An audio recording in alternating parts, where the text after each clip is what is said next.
I read the book The Millionaire Next Door by Thomas Stanley, so you don't have to. Here are the 10 most important lessons from the book. He analyzed the lives of real millionaires, not what you see in Hollywood or on social media. Number 1, they stay in their primary residence for a long time.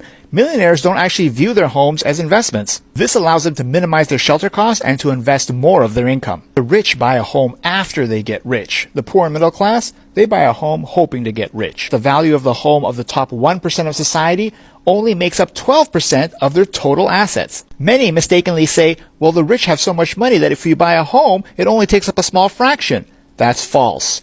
If a home actually made them wealthy, the proportion would actually grow over time, but it doesn't. 2, they tend to keep the same spouse, and the spouse has the same money habits as they do. In his own words, a couple cannot accumulate wealth if one of them is a hyper-consumer. 3, they don't drive their wealth away. Most millionaires own their cars and do not lease them. Millionaires understand that buying an expensive car just means you have a car and not the money. 4, they avoid lifestyle traps. People who flex big homes, designer brands, luxury goods, and expensive cars are not millionaires. Dr. Stanley says it's actually the advertising industry and Hollywood that have convinced consumers that wealth and hyperconsumption go hand in hand. The rich are happy, not because money has some special powers, but because if you're not financially independent, you spend a lot of time and energy worrying about your financial future.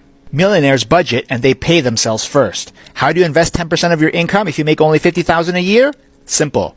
Live like someone who makes $45,000 a year.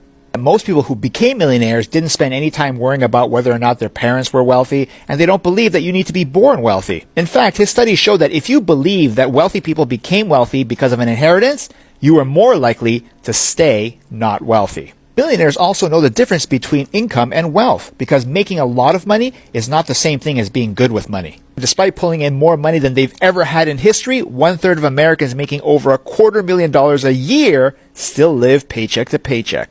8, millionaires protect their time and money. There's a strong relationship between wealth and investment planning. Millionaires earn and invest early. Remember, wealth doesn't care if you're well educated or spent 10 years getting 3 PhDs. Number 9, the rich have a calm temperament. They don't panic and market volatility doesn't scare them. The U.S. stock market has been going up for over 200 years. The rich just get on early and ride the rocket up. Last but not least, 2/3 of millionaires have lifetime goals. To survive life's up and downs, they have a strong why about their business, investing, creating wealth, or financial independence.